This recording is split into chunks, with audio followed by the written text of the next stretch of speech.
Hello guys, welcome back to the series. तो आज का जो हमारा लेक्चर है वो एक्चुअली हम उसमें quickly we will actually go through a couple of problems जो कि एक्चुअली सेंट्रीपिटल फोर्स और सेंट्रीपिटल एक्सेलरेशन से रिलेटेड है। तो actually let us actually get started. जो फर्स्ट हमारे पास क्वेश्चन है, it is actually example 3.2 from the class 11 physics book.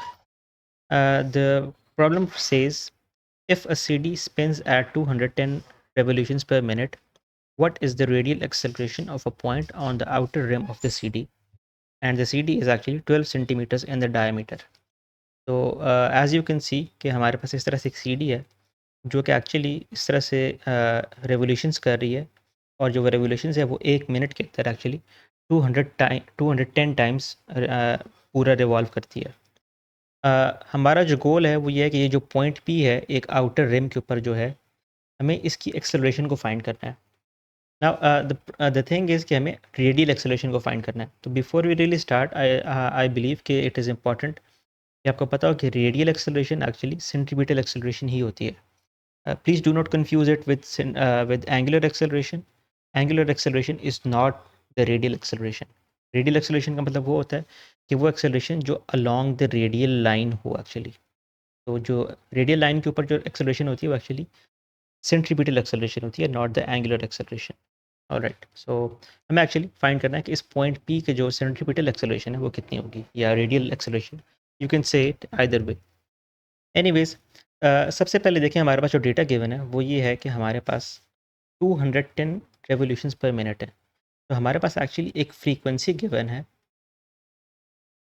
Which frequency is कि हमारे पास 1 मिनट के अंदर 210 रेवोल्यूशंस हो रहे हैं। 210 रेवोल्यूशंस पर मिनट एक्चुअली।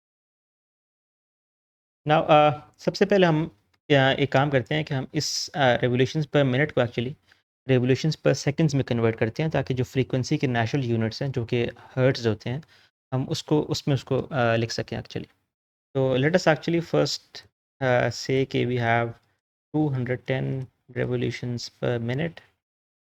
मैं इस मिनट को सेकंड्स में कन्वर्ट करना चाहता हूँ, तो अगर आप मिनट्स को सेकंड्स में कन्वर्ट करना चाहते हैं, just multiply it with 60 seconds, right?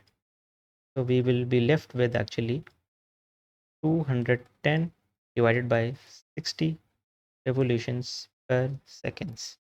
All right. So if you solve this out, this is simply equals to 3.5 hertz, right?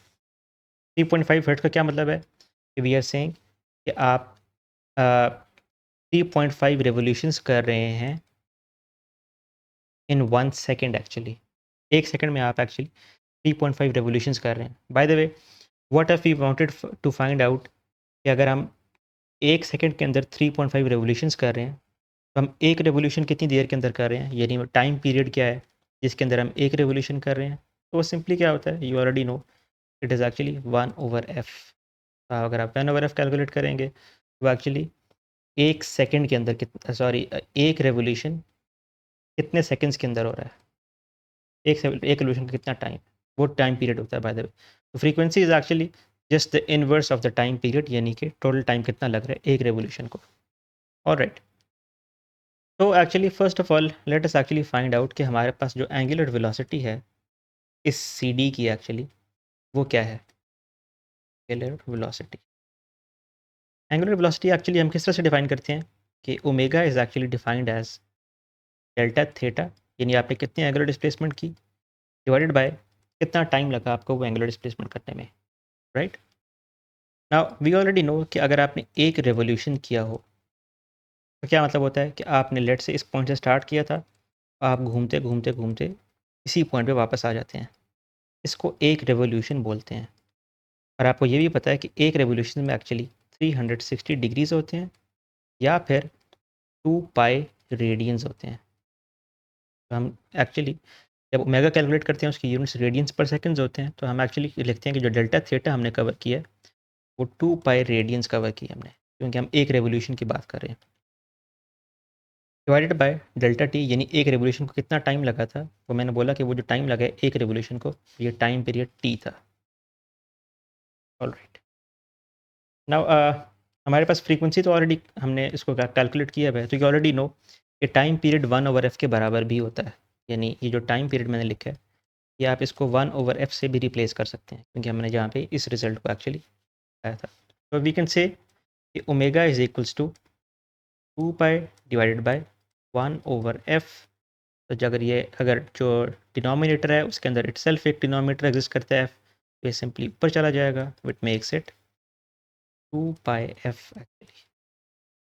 Omega जो होता है वो एक्चुअली उसकी एक ऑल्टरनेट फॉर्म अगर आपने निकालनी होती है फ्रीक्वेंसी की टर्म्स में, तो वो 2πf लिखा जा सकता है। आप इसको simply by the way 2π/t भी कह सकते थे, वो भी इक्वली राइट है। राइट, मैंने इसलिए सिंपली इसको किया क्योंकि जो फ्रीक्वेंसी है वो हमें ऑलरेडी नोन है। तो alright, let us actually compute की फ्रीक्वेंसी क्या होगी। Omega is equals to 2 pi times F. तो एफ क्या है हमारे पास actually, F is actually 3.5 hertz actually, right? So if you compute it actually, we will get 2 times 3.5 is 7 actually. We have 7 radians per seconds actually. ये हमारी angular velocity आ गई है omega. Alright, next part is जो हमारा main objective है वो ये कि ये एंगुलर एक्सेलरेशन किसके बराबर है, रेडियल एक्सेलरेशन या एंगुलर एक्सेलरेशन। तो यू ऑलरेडी नो कि एंगुलर एक्सेलरेशन का जो फार्मूला होता है वो यूजुअली तो होता है v² डिवाइडेड बाय r, लेकिन ये जो v है यहाँ पे ये actually linear velocity of point p होती है। हमें वो linear velocity of point p तो नहीं पता, लेकिन हमें एक और चीज़ ज़रूर पता है, वो ओमेगा है, angular velocity of the CD actually. तो हम इस पे कन्वर्जन कर सकते हैं। हमें पता है कि जो वेलोसिटी होती है लिनियर वेलोसिटी वो रिलेटेड होती है एंगुलर वेलोसिटी से एज r टाइम्स ओमेगा। तो हम क्या करेंगे, सिंपली v² की जगह r टाइम्स ओमेगा लगाएंगे। जब आप ये सब्स्टिट्यूशन यहाँ पे करेंगे तो हमारे पास जो AC होता है यानी angular centripetal acceleration, it is simply equals to ओमेगा² टाइम्स r। ऑलराइट, तो हमारे पास ये रिलेशन है जिसको हमने अभी यूज़ करना है। अब ओमेगा तो हमारे पास ऑलरेडी कैलकुलेटेड है 7 रेडियंस पर सेकंड, लेकिन रेडियस एज सच हमारे पास नहीं है। बट नोटिस कि हमारे पास एक्चुअली डायमीटर गिवन है which is actually 12 centimetres. Diameters you already know right कि डायमीटर्स क्या होता है, कि अगर आपके पास ये एक सर्कल होता है तो जो डायामीटर होता है वो एक्चुअली ये चीज़ होती है, कोई डायामीटर होती है। और रेडियस क्या होता है बाय द वे, रेडियस इस सेंटर से लेके यहाँ तक का डिस्टेंस होता है। तो डायामीटर जो होता है वो एक्चुअली रेडियस का डबल होता है, या अगर आपने रेडियस कहना है तो रेडियस एक्चुअली डायामीटर का हाफ होता है।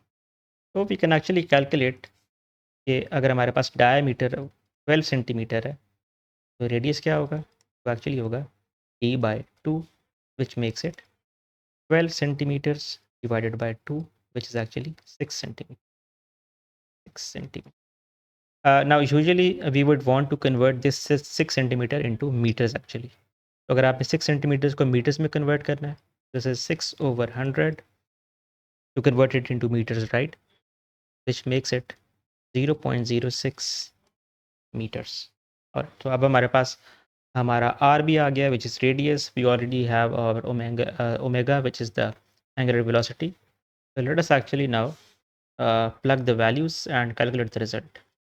We have AC is equals to omega की क्या वैल्यू निकाली थी हमने, 7 पाई रेडियंस पर seconds squared times 0.06 meters.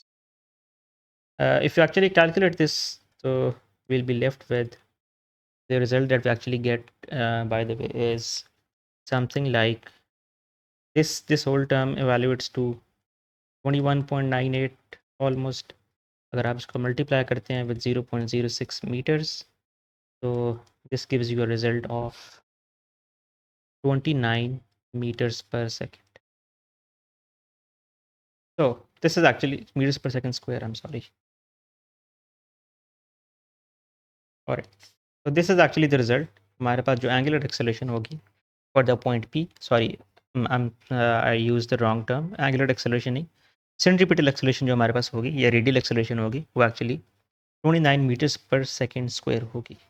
Bye the way, for those of you who are wondering कि ये units meters per second square कैसे आए थे, तो I will clarify it for you. ये हमारे पास क्या यूनिट्स थे, रेडियंस पर सेकंड, जब आप इनका स्क्वायर करते हैं तो वो क्या होगा, रेडियन स्क्वायर्स पर सेकंड स्क्वायर, और ये रेडियस के क्या मीटर्स आ रहे थे, मीटर्स आ रहे थे। एक चीज़ आपको पता होनी चाहिए कि जो रेडियंस होते हैं ये एक रियल फिज़िकल यूनिट नहीं होता। तो नॉर्मली मतलब आप इसके कोई फिज़िकल एज़ सच यूनिट्स नहीं होता रेडियन, तो ये एक्चुअली डायमेंशन लेस होता है। तो जो यूनिट्स अगर आप एक्सेलरेशन की देखेंगे तो वो एक्चुअली ये meters divided by second square होता है। So this is why I actually wrote this as 29 meters per second square. Anyways, so this was it actually, the numerical example 3.2. अब हम actually next problem को tackle करेंगे, which is example number 3.3. So example 3.3 says a ball tied to the end of a circle is swung in a vertical circle of radius r under action of gravity. What will be the tension in the string at point A of the circular path where the velocity of ball is v? तो हम ये कह रहे हैं कि actually हमारे पास एक vertical circle है। Bye the way, vertical circle से सिंपली क्या मतलब होता है कि वर्टिकल का मतलब ये है कि लेट से ये हमारे पास ग्राउंड था, फ्लोर था एक्चुअली, तो आप मतलब इसको इस तरह से इन वर्टिकल प्लेन एक्चुअली इसको घुमा रहे हैं। मतलब एक ऐसे हो सकता है कि आप इस तरह से इसको हॉरिजॉन्टली एक सर्कल हो, ये हमारे पास जो एक्चुअली वर्टिकल सर्कल है, ताकि इसके ऊपर ग्रेविटी भी एक्ट कर सके। यानी मैंने जैसे एग्जांपल दी कि ये हमारे पास फ्लोर है, ग्राउंड है, तो ये वर्टिकल सर्कल इस तरह से है हमारे पास। एनीवेज, तो इट सेज कि अ वर्टिकल सर्कल एक्चुअली है, और पॉइंट ए के ऊपर एक्चुअली हमें फाइंड करना है कि इस पॉइंट के ऊपर टेंशन क्या है ना। यू ऑलरेडी नो कि हमने इस लेट्स से इस बॉल को एक्चुअली एक स्ट्रिंग के साथ टाई किया हुआ है, यानी एक धागे के साथ बांधा हुआ। तो ज़ाहिर है जब हमने इसको धागे के साथ बांधा हुआ है तो वी ऑलरेडी नो कि जो velocity of the ball itself है वो रेडियली, वो इस तरह से सॉरी टेंजेंशियल होती है, वो हमेशा बाहर की तरफ एक्चुअली उसको पुश कर रही होती है। यानी the ball actually always wants to go outwards, और हम क्या कर रहे होते हैं कि हमने इस स्ट्रिंग से इसको बांधा होता है। तो जब हमने इसको स्ट्रिंग से एक्चुअली बांधा हुआ है तो एक टेंशन है टुवर्ड्स द सेंटर जहाँ से हमने इसको पकड़ा हुआ होता है। तो एक्चुअली ये वो टेंशन फोर्स है जो कि स्ट्रिंग के अंदर एग्जिस्ट करती है। दूसरी एक और बात ये, क्योंकि एक वर्टिकल सर्कल था, वर्टिकल सर्कुलर पाथ था, ये जो पॉइंट ए है इसका एक्चुअली ये बॉल एक्चुअली, तो इसका कुछ वेट भी है ज़ाहिर है, क्योंकि हम अंडर इन्फ्लुएंस ऑफ ग्रेविटी हैं, ग्रेविटी नीचे की तरफ है इस तरह से। तो कोई भी ऑब्जेक्ट है उसके पास कुछ मैस है अगर, तो एक फोर्स इस पे एक्सर्ट हो रही है which is equals to the weight of the object, right. तो इस पे एक्चुअली फ़िलहाल हमारे पास दो फोर्सेज हैं इस बॉल के ऊपर पॉइंट ए के। एक वो फोर्स है जो कि स्ट्रिंग की टेंशन की वजह से है, और एक वो फोर्स है जो कि एक्चुअली इसका वेट है। Anyways, now we already know कि अगर हम इस बॉल को एक सर्कुलर पाथ के अंदर घुमा रहे हैं तो वो फोर्स जो कि एक्चुअली इसको एक सर्कुलर पाथ के अंदर रख रही है, उस फोर्स को हम क्या कहते हैं, that is the centripetal force. तो यहाँ पे जो वेट और टेंशन है वो मिल के सेंट्रीपिटल फोर्स के बराबर होंगे। तो हम ये कह सकते हैं कि we have two forces acting actually, और दोनों डाउनवर्ड्स हैं by the way. We can say T plus W, W is by the way the weight, ये बराबर है एक्चुअली हमारे पास सेंट्रीपिटल फोर्स के, क्योंकि ये अब ये दोनों मिलके सेंट्रीपिटल फोर्स का रोल प्ले कर रहे हैं। ऑलराइट, तो टी प्लस डब्ल्यू क्या है हमारे पास, वो सिंपली एम जी होता है, और सेंट्रीपिटल फोर्स किसके बराबर होती है, वो होती है M V square divided by R. हमारा गोल क्या है एक्चुअली, हमें फाइंड करना है कि टी क्या है, टेंशन क्या होगी स्ट्रिंग की। तो इट इज़ सिंपली कि हम टी को इस तरफ रखें, एम जी को दूसरी तरफ लेके जाएं, तो this is actually M V square divided by R negative M G. Now you can actually take mass as common, so we'll be left with T is equals to mass times v square over r minus g. All right, so this is it actually. It was quite simple कि हमारे पास जो tension आएगी at this point A, actually इस point के ऊपर जो tension होगी स्ट्रिंग के अंदर, वो सिंपली होगी वेलोसिटी स्क्वायर माइनस आर। यानी अच्छा, you can already know by the way कि ये जो पी स्क्वायर माइनस आर है ये सेंट्रीपिटल एक्सेलरेशन है। नेगेटिव जी का क्या मतलब है, एक्सेलरेशन ड्यू टू ग्रेविटी, तो ये acceleration due to gravity subtract हो रही है सेंट्रीपिटल एक्सेलरेशन से, और इस सबको हम मैथ से मल्टीप्लाई कर रहे हैं। राइट? और you can already guess, right, कि ये फोर्स का कंपोनेंट, फोर्स की यूनिट्स बनेंगे, mass times A force. Tension है actually v square minus r into v square over r minus g into m. You can also see, by the way, कि when v square minus r, v square over r is equals to g, तो फिर क्या होगा, ये सारी term actually zero हो जाएगी उस पॉइंट पे, तो जो टेंशन होगी वो तब ज़ीरो हो जाएगी। कब होगी? At v square over r is equals to g। उस पॉइंट पे जो टेंशन होगी स्ट्रिंग के अंदर वो एक्चुअली ज़ीरो होगी। इसका मतलब ये है कि अगर आप स्ट्रिंग को पकड़ के घुमा रहे होंगे, you won't really feel anything like holding a string. मतलब आपको कुछ वो एक स्ट्रिंग होता है ना कि आउटवर्ड्स पुश दे रही होती है और आपको वो एक फील हो रहा होता है, तो वो आपको उस at at that point you won't really feel like moving anything, क्योंकि जो टेंशन होगी स्ट्रिंग के अंदर वो एग्जैक्टली कैंसिल हो रही होगी due to the acceleration due to gravity. Alright, so this really happens at very larger speeds, by the way. Anyways, so this is it actually. I hope that both of the examples were clear enough. See you guys in the next video.